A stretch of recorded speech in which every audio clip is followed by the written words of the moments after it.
Hello everybody.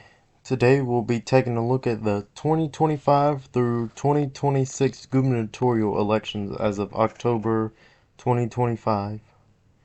We'll start off this video by looking at the two elections that are happening in 2025 on the governor's level, Virginia and New Jersey.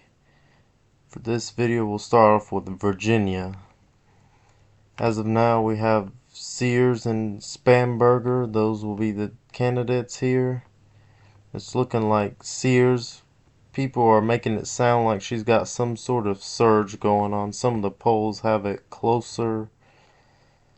But as of now, I don't really believe that's going to happen. I believe Spamberger's still the overwhelming favorite here. It's just Sears has not ran much of a campaign, and as of now, the energy is starting to come to her, but that's just too late in this stage of the game. It's not going to help her out by so much. And I think as of now, Spamberger's going to win by 10 points, which is a safe blue margin. This Emerson poll here shows that as well. So Emerson's usually pretty accurate with their polls here. So I think about 10 points is a fair amount to put this race at right now. And now we'll go to New Jersey. This one's actually going to be closer than Virginia. We have Mikey Sherrill and Jack Ciattarelli, and it's looking like Sherrill on that debate, she did not do very well on this debate, which that can help Ciattarelli in this case. And there are plenty of scandals coming out about her, such as her in the Navy, the way that is where she couldn't walk on the graduation, and the cheating scandal. So that will definitely hurt Sherrill in this race. And Ciattarelli's a stronger candidate. He only lost by 3 points in 2021, and then ever since then the state has shifted towards the right.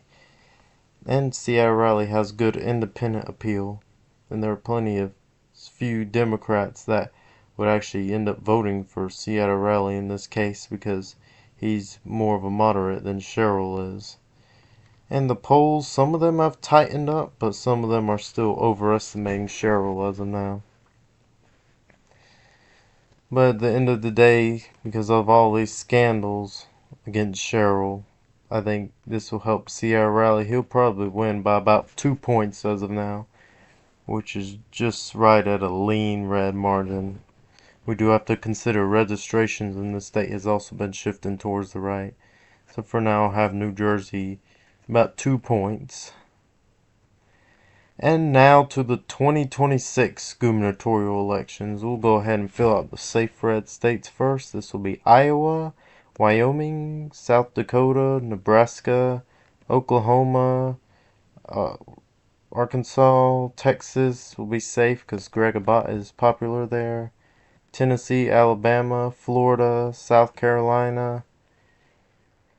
And then we can put Alaska, as long as Spatola doesn't run for governor, but she hasn't stated yet, so I'll just put that safe red. And then Vermont is safe red, and New Hampshire will be safe red. There's some popular Republicans there. Vermont is a liberal Republican who's fiscally conservative but socially liberal, so that helps him out there. And then New Hampshire, she's more of a moderate Republican, which can help out too. And the state level in New Hampshire is redder than the federal level.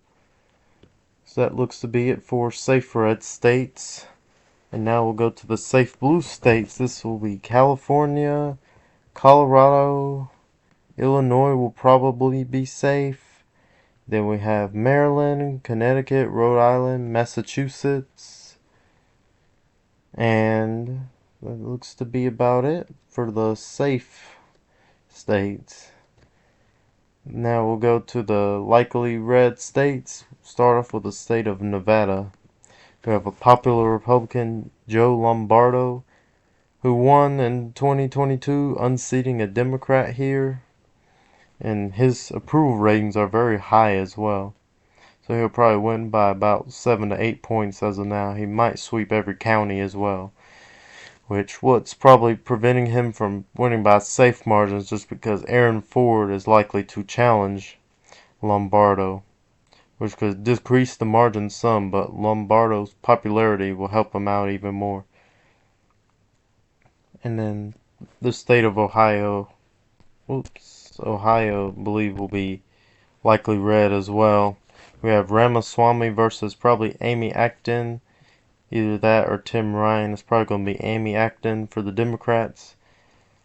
But Ramaswamy can campaign pretty well, but he's got a few questionable statements which could hurt him. So for that reason, I'm having him winning by 6 to 7 points. Similar to the Senate margin, except Democrats have a stronger candidate for the Senate, while Republicans have a weaker one for the governors. And the state of Kansas, I believe, will be right under 10 points. This one's an open race. It was historically held by Laura Kelly, but then she's term limited, so then this race is most likely going to flip back red and probably be by a high likely red margin. It really depends who the Democrats nominate. They don't have the strongest candidates at the moment. They run the lieutenant governor, it could get a little closer, but it's looking like he's not running, so likely red it is. Now we'll go to the likely blue states. Start for the state of Oregon. This one, Tina Kotek is not the most popular, and typically governors here will win by less than like Senate elections and presidential elections. But another reason why this race was closer in 2022 was because of that third party, which is dragging Kotek's margin down. But since there's likely not going to be that third party, again, it'll be likely blue instead of lean blue. Minnesota as well, I believe. Even Tim Walz runs again, it'll be probably about 5 points blue. Be closer than the Senate election, but it'd be hard to see it go under 5 points unless Republicans can actually run a strong candidate here. Maine as well, it's going to be likely blue. There's so many different options for the Democrats to run. Republicans don't have great options here as well, so if Democrats can put a decent candidate here, it will be about 9 points blue. If somehow Republicans pick an awful candidate, it will go safe blue, as long as the Democrat choice is decent. New Mexico also likely blue, as we see here. And Hawaii is safe. I don't know why I forgot to fill that out, but New Mexico. We saw in 2022 that this race was a bit closer because Republicans had a strong candidate here. But just depending on the candidates, if Republicans can't find a strong recruit, it could go safe, but putting it likely just because registrations have shifted towards the right since 2024. Now we'll go to the lean red states. We'll start off with the state of Iowa. We have Rob Sand, the Democrat nominee, most likely. He's a very strong overperformer in this state. We saw him win the state auditor in 2022, even while the other offices went red by decent margins. So he is an overperformer here. But Republicans also have a strong candidate here to challenge Rob Sand. And this is a different race than a state auditor race, so that could hurt him some too, Rob Sand. Well, I think it'll be about 4 points as of now, unless we see otherwise that the race tightens up or loosens up. But I think 4 points is fair for the time being. State of Georgia as well. It's typically redder on the state level. So in 2022, all the statewide races went red by decent margins, but on the federal level it went blue, partially because the Republican candidate was awful, but also the state is bluer on the federal level. And then we'll go to the state of Michigan. I do believe this one will be lean red. A lot of this is because the third party here will hurt Democrats even more in this state. And looking at the Democrat candidates, they're not the strongest ones here. But John James is pretty strong overall. It's looking like right now the polls, they're having the Democrat up barely, but there's some undecideds. I don't believe Mike Duggan's going to get this high of a percentage, but I think he definitely takes votes away from the Democrat here, which will help James win by about 3 points for now. And we saw in 2018 the Democrat was able to flip the governor blue, while the years prior it was red. So kind of see a pattern here where it changes every 2 terms, and then once the candidate is term limited, it switches parties. So that's probably going to happen again here in Michigan. That looks to be it for lean red states. Now we'll go to the lean blue states. We'll start off with New York. As of now, I think this probably dips barely under 5 points, partially because Kathy Hochul is very unpopular in this state compared to other states' governors here. And Republicans have an alright candidate in Elise Stefanik. She's not as strong as what Michael Lawler would have been in this state.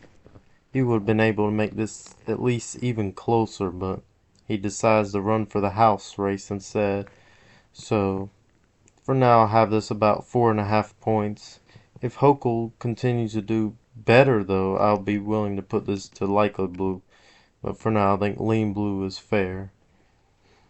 And then Pennsylvania, I think it's lean blue as of now. It'll definitely be much closer now than it was in 2022. As long as Doug Mastriano is not the Republican nominee. If he's the Republican nominee, again, it'd be safe blue, but lean blue for now because we have Stacey Garrity. She's a pretty strong candidate, and she won her treasurer election by a few points here. But Josh Shapiro is also very well liked in this state, so that helps him out for sure. But also, this state is trending towards the right pretty quickly. It looks like on the federal level, Democrats are screwed long term if this continues. But since Shapiro is popular enough, he'll still be able to hang on by 3 points as of now. And that looks to be it for the lean states. And then the 2 closest states here will be Arizona and Wisconsin. We'll start off with Wisconsin. This one is one of the Rust Belt states. Typically votes blue, but by narrow margins. But Tony Evers, it's looking like he's retiring. He's not going to run again, which will leave this race open. And it really just depends on the candidates here. If Republicans do a strong candidate, Democrats do a weak one, it probably goes red. Vice versa. But there's plenty of options on both sides of the aisle as of now. But for the uncertainty in this race, I believe it's still tilt blue. Be under that 2-point margin here. And then we'll go to Arizona. This one has changed up a bit because now we have Schweikert trying to run on the Republican side, which could divide the primary even more. And Trump has co-endorsed Andy Biggs and Karen Taylor Robson. I think both of those candidates could win against Katie Hobbs as of now, because Katie Hobbs is not the strongest candidate for Democrats. She was able to barely win against Kari Lake, who was a terrible candidate in the state. But Andy Biggs and Robson are still better than Lake is, but they're not the strongest candidates. But now we have Schweikert trying to jump in the race, which will divide the primary even more. So because of that, I think it will get closer. Instead of a lean red, it's probably just going to be a tilt red for now. So this is what I've got the elections as of now. Republicans are able to flip New Jersey, Arizona, Kansas, and Michigan, while Democrats flip Virginia as of now. The main changes I had from this video is putting Arizona to tilt red, putting Michigan to lean red, and I flipped New Jersey from tilt blue to lean red. So thank you everyone for watching. Be sure to comment down below, like and subscribe. Let me know what you agree, disagree on, and bye.